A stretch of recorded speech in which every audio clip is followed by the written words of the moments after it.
قرآن پاک میں اللہ تعالیٰ فرماتا ہے کہ جو میرے ذکر سے منہ پھیر لیتے ہیں، جی ماشاء اللہ، میرے ذکر سے منہ پھیر لیتے ہیں، وَمَنْ أَعْرَضَ عَنْ ذِكْرِي فَإِنَّ لَهُ مَعِيشَةً ضَنْكًا، اللہ تعالیٰ فرماتا ہے جو میرے ذکر سے منہ پھیر لیتا ہے میں اس کی معیشت کو تنگ کر دیتا اس کی روزی ہوں، روزی تنگ ہو جاتی، معیشت کو تنگ کر دیتا ہوں، کیوں؟ اب اللہ کے ذکر سے اس نے منہ پھیرا ہے۔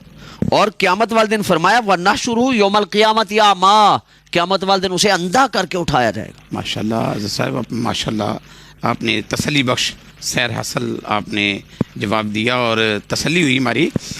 تو اپنے آگے ہم چلتے ہیں، نماز کی فضیلت قرآن اور حدیث سے شارٹ کٹ آپ جی بیان کرتے ہیں۔ میں عرض کرتا ہوں، نبی کریم سید عالم صلی اللہ علیہ وسلم نے ارشاد فرمایا کہ نماز دین کا ستون ہے، دین کا الصلاۃ عماد الدین، ومن اقامها فقد اقام الدین ومن هدمها فقد هدم الدین۔ حضور رسالت مآب فرماتے ہیں جس نے نماز کو قائم کیا اس نے دین کو قائم کیا، اور جس نے نماز کو چھوڑ دیا اس نے دین کو ڈھا دیا۔ اب آپ اس پہ غور فرمائیں کہ نماز کی اتنی اہمیت ہے کہ دین کی پوری عمارت سے اس کو تشبیہ دی جا رہی ہے، ماشاءاللہ، اور اگر اس نے نماز کو چھوڑ دیا تو اس کا تو رشتہ کمزور ہو گیا۔ 5 مرتبہ جو مؤذن ہمیں صدا دیتا ہے تو وہ کس لیے صدا دیتا ہے کہ تمہیں اللہ بلا رہا ہے، اللہ بلا رہا ہے۔ جب اس کی بارگاہ میں ہم حاضری لگوائیں گے تو ہمارا رشتہ مضبوط ہوگا، اور سر جس کی حاضری نہیں لگتی پھر اس کا رشتہ کمزور ہی ہوتا ہے نا۔ اب حاضری نہیں لگ رہی نا تو رشتے کمزور پڑ گئے، تو جب حاضری اس کی بارگاہ میں لگے گی نا نماز کی صورت میں تو پھر اللہ تعالیٰ کی بارگاہ میں ہم مقبول بھی ہوتے جائیں گے، اور پھر گناہوں سے بھی پھر بچیں گے جب ہم اسے مسلسل تسلسل کے ساتھ اپنے کام کو کرتے رہیں گے۔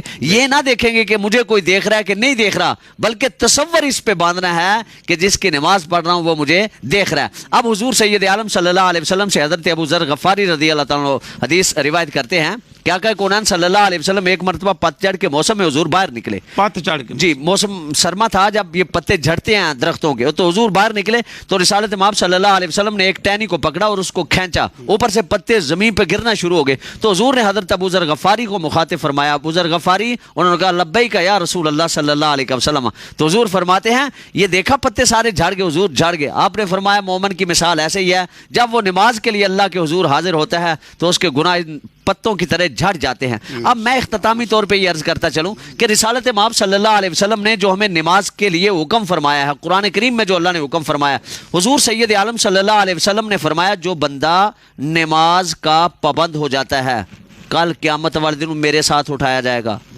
کتنا بڑا انعام ہے، بہت بڑا کتنا بڑا انعام ہے محترم قبلہ، سوچئے ذرا، جس کو سرکار کا اللہ اکبر، جو نماز کا پابند ہو جاتا ہے، اللہ کی رضا کی خاطر نماز پڑھتا ہے، تو فرمایا وہ کل قیامت والے دن میرے ساتھ اٹھایا جائے گا۔ اور جو نماز کو ترک کرتا ہے، فرمایا وہ ابو جہل، شداد، حامان، فرعون، نمرود، ان کے ساتھ اٹھایا۔ اب ناظرین پوری دنیا سے سننے والوں سے میں یہ کہوں گا، آپ کے ہاتھ میں ہے ابو جہل کے ساتھ اپنا قیامت والے دن بسیرا کرنا ہے یا اللہ کے رسول کے قدموں میں ٹھہرنا ہے، بس یہ ہمارے ہاتھ میں آ گیا۔ اب دیکھ لیجئے کہ کس کے ساتھ اٹھنا چاہتے ہو۔ اگر اللہ کے رسول کے ساتھ اٹھنا چاہتے ہو تو پھر قرۃ عینی فی الصلاۃ، جو نماز ان کی آنکھوں کی ٹھنڈک ہے اس نماز کو اپناؤ۔ حضور سید عالم معراج پہ گئے تو اللہ تعالیٰ نے رحمت کونین صلی اللہ علیہ وسلم کو یہ نماز کا تحفہ عطا فرمایا۔ اب کوئی ہمیں تحفہ دے اور ہم کہیں تیرا تحفہ ہمیں قبول نہیں تو وہ ناراض ہوتا ہے محترم۔ اللہ کے رسول نے ہمیں تحفہ دیا جو اللہ کی بارگاہ سے ملا ہے، اس کو قبول کیجئے، پنجگانہ نماز ادا کیجئے۔ جب ادا کرو گے تو ذہنی طور پہ آپ کو سکون رہے گا کہ ہم اللہ کے احکام کو پورا کر رہے ہیں۔ ناظرین اپنے نماز کی فضیلت قرآن اور حدیث سے اپنے بیان کر رہے تھے حضرت صاحب علامہ صاحب۔ تو علامہ صاحب کہہ رہے تھے کہ نماز دین کا ستون ہے، نماز دین کا ٹاور ہے، یعنی کہ پنجابی میں کھمبا ہے۔ تو آپ دیکھیں گے کہ ایک معمار جب عمارت کھڑی کرتا ہے اس کے نیچے پلر بناتا ہے، اس کے اندر سریا دیتا ہے اور پوری عمارت یعنی کہ اس کے اوپر کھڑی کر دیتا ہے، اور ایک دوسرا انسان اس پلرز کو، اس ستون کو اپنے گرا دے، ڈھا دے۔ تو آپ مجھے بتائیں کہ وہ عمارت سٹینڈ رہے گی، کھڑی رہے گی؟ کبھی بھی کھڑی نہیں رہ سکتی۔ تو اللہ کے نبی نے یہ واضح طور پہ بتا دیا ہے کہ نماز دین کا ستون ہے۔ اب جو نماز کو قائم کرتا ہے، اللہ کے دین کو قائم کرتا ہے، اللہ تعالیٰ اسے قائم کرتا ہے، اسے آباد رکھتا ہے، اسے شاد رکھتا ہے۔ تو ناظرین، آج کا ہمارا موضوع سخن نماز کی فضیلت، اس کی افادیت، اس کی اہمیت ہے۔ قرآن اور حدیث سے علامہ صاحب بیان کر رہے ہیں، مذہبی سکالر ہیں جناب حضرت علامہ مولانا قاری کرم رسول ساجد نوری صاحب۔ ہم ان کے نہایت ہی ممنون و مشکور ہیں کہ انہوں نے ہمیں اس اسٹوڈیو کو اپنے وقت دیا، ٹائم دیا، اور ناظرین کو نماز کی افادیت، اس کی اہمیت کے بارے میں آگاہ کیا۔ تو آئیے ہم چلتے ہیں اپنے مہمان ثنا خان کی طرف۔ حافظ علی رضا قادری صاحب، آپ نے ماشاءاللہ پہلے بھی بہت خوب روح اور خوب آپ نے نعت پڑھی، سرکار کی بارگاہ میں حاضری پیش کی۔ اب آپ کون سی نعت سنانا چاہیں گے ہمیں؟ جی مائک لے لیں۔ کون سی نعت سنائیں گے؟ کون سا کلام؟ سمجھیں گے تیری شان زمانے والا۔ تیری شان یعنی کہ محبوب کی شان، کملی والے آقا کی شان، ماشاءاللہ۔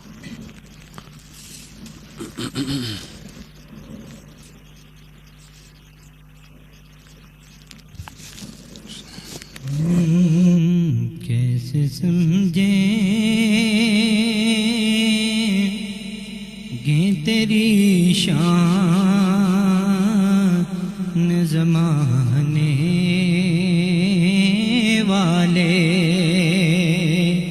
کیسے سمجھیں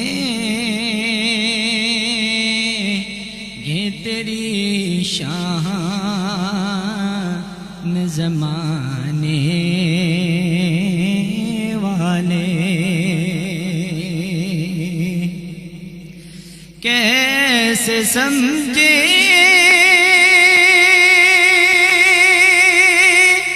یہ تیری شان زمانے والے، خود مٹیں گے وہ تیرا نام مٹانے والے، خود مٹیں گے وہ تیرا نام مٹانے والے۔ اور حضور کے حسن پہ شعر ہے، کیا ضرورت ہے کہ ہم چاند کا جلوہ دیکھیں، کیا ضرورت ہے کہ ہم چاند کا جلوہ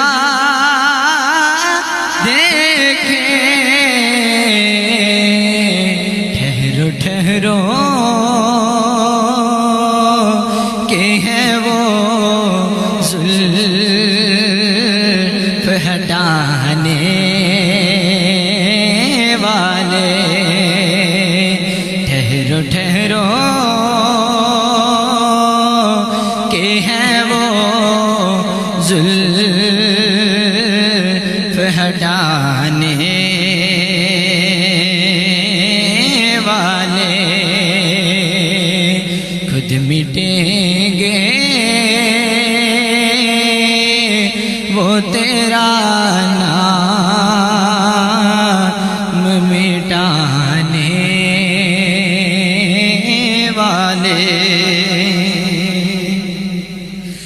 دل میں دوزخ کا کوئی خوف نہیں ہے حاکم، دل میں دوزخ کا کوئی خوف نہیں ہے حاکم، آ گئے مجھے کو جہنم سے بچانے والے، آ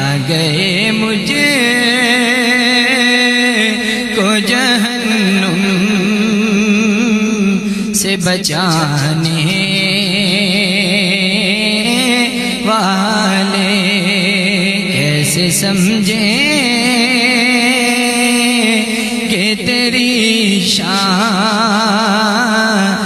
زمانے والے خود مٹیں گے وہ تیرا نام مٹانے والے. سبحان اللہ، ماشاء اللہ ماشاء اللہ. مٹ گئے مٹتے ہیں مٹ جائیں گے آدا تیرے. مٹ گئے مٹتے ہیں مٹ جائیں گے آدا تیرے. نہ مٹا ہے نہ مٹے گا، نہ مٹے گا کبھی چرچا تیرا. سبحان اللہ. تو ناظرین، آج کا ہمارا موضوع سخن جو نماز کی فضیلت، نماز کی اہمیت، خالق کائنات اپنی لاریب کتاب میں ارشاد فرماتے ہیں قد افلح من تزکا وذکر اسم ربہ فصلی. کامیاب وہ ہے جس نے پاکیزگی حاصل کی، جس نے پاکی حاصل کی اور اپنے رب کا نام یاد کیا، یعنی اس نے نماز پڑھی. جی. تو ناظرین، پاکی، جب انسان نماز کا پابند ہو جاتا ہے، نماز پڑھنا شروع کرتا ہے، نماز کا عادی ہو جاتا ہے، تو وہ خود بخود ہی پاکی کی طرف والا مصب لوٹ جاتا ہے. جی. تو حضرت صاحب، آج کا ہمارا آخری کوشچن، آخری سوال کہ نماز کی لوگ نماز پڑھتے ہیں، اللہ کی عبادت کرتے ہیں، تو اس کی افادیت کیا ہے؟ پڑھنے والوں کو فائدہ کیا ہوتا ہے؟ ان کو نفع کیا ہوتا ہے؟ اس کی افادیت کیا ہے؟ اس پہ آپ تھوڑی سی روشنی ڈالیں گے. جی شکریہ جناب. پہلا فائدہ تو اس کا سب سے بڑا یہ ہے کہ اللہ تعالیٰ راضی ہوتا ہے، اللہ تعالیٰ راضی ہو جاتا ہے. ماشاء اللہ ماشاء اللہ. دوسرا فائدہ یہ ہے کہ رسول کریم صلی اللہ علیہ وسلم کی آنکھوں کو ٹھنڈک پہنچتی ہے. ٹھنڈک ملتی ہے. اگر حضور کی آنکھوں کو ٹھنڈک پہنچانا چاہتے ہو تو نماز قائم کرو. ماشاء اللہ. اس سے بڑے کیا میں اس کے آگے کہوں. قرآن کریم کی سورہ بقرہ ہے 277 ہے، اس میں اللہ تعالیٰ ارشاد فرماتے ہیں ان الذین آمنوا وعملوا الصالحات واقاموا الصلاۃ وآتوا الزکاۃ لهم اجرهم عند ربهم ولا خوف علیہم ولا هم یحزنون. تو قطع کلامی ہوتی ہے، یعنی کہ ظاہراً کہ جو حضور کا امتی حضور کی آنکھوں کو ٹھنڈک دیتا ہوگا، تو میں یہ پرزور یہ جملہ بولوں گا کہ اس کی آنکھیں کبھی گرم ہو ہی نہیں سکتی. جی ظاہر ہے سکون میں رہے گا اور عبادت میں رہے گا. اللہ تعالیٰ نے اس آیت میں فرمایا ہے بے شک جو لوگ ایمان لائے اور انہوں نے نیک اعمال کیے اور نماز قائم رکھی اور زکوٰۃ دیتے رہے، ان کے لیے ان کے رب کے پاس ان کا اجر ہے اور ان پر آخرت میں نہ کوئی خوف ہوگا اور نہ وہ کبھی رنجیدہ ہوں گے. خوف نہیں ہوگا اور رنجیدہ نہیں ہوں گے. ان کو اللہ تعالیٰ لہم جنات تجری من تحتها الانہار خالدین فیہا ابدا، ایسی وہ نہریں عطا فرمائے گا، جنت عطا فرمائے گا جس میں ہمیشہ رہیں گے. تو یہ میں آگے عرض کرتا چلوں کہ ایک قرآن کریم کی سورہ 29 پارے کی آخری سورہ مرسلات، اس میں اللہ تعالیٰ ارشاد فرماتے ہیں کہ کچھ لوگ قیامت والے دن جہنم میں ہوں گے. تو ان سے پوچھا جائے گا تمہیں کس نے جہنم میں ڈال دیا؟ تو وہ آگے سے قالوا لم نکو من المصلین، ہم نماز نہیں پڑھتے تھے. قبلہ اس کا دوسرا رخ دیکھیں، اس کی تصویر کا دوسری طرف دیکھیں نا. اب یہ وہ ہیں کہ جو نماز نہیں پڑھتے تھے تو جہنم میں آگے. اس کا مطلب ہے جو اللہ کی رضا کی خاطر پڑھتے ہوں گے ان کا ٹھکانہ یہ جو قرآن بیان فرمایا لہم جنات تجری من تحتها الانہار، پھر اللہ تعالیٰ ان کو جنت عطا فرماتا ہے. نماز وہ ہے جو اللہ اور بندے کے درمیان ایک رابطہ ہے، اور جتنا رابطہ مضبوط ہوگا اتنا بندہ اللہ کے ہاں قرب حاصل کرے گا. اور آخر پہ میں یہ کہوں کہ نماز کی افادیت جو آپ کہہ رہے ہیں اتنی زیادہ ہے نا کہ ذہنی طور پہ انسان کو سکون ہوتا ہے. معاشرے میں اس کی عزت ہوتی ہے جناب، معاشرے کے اندر اس کی عزت ہوتی ہے. کیوں؟ لوگ عزت کی نگاہ سے دیکھتے ہیں فلاں نمازی ہے، فلاں. دیکھیں جو بندہ اللہ کے احکام کی بجاوری نہیں پوری کر سکتا وہ میرے اور آپ کے کیا تعلق کو نبھائے گا؟ اللہ جو ہمارا خالق ہے، جو خالق کے حکم کو پورا نہیں کر رہا، نماز نہیں پڑھ رہا، کتنا بدبخت ہے. کو جو نماز ہی چھوڑ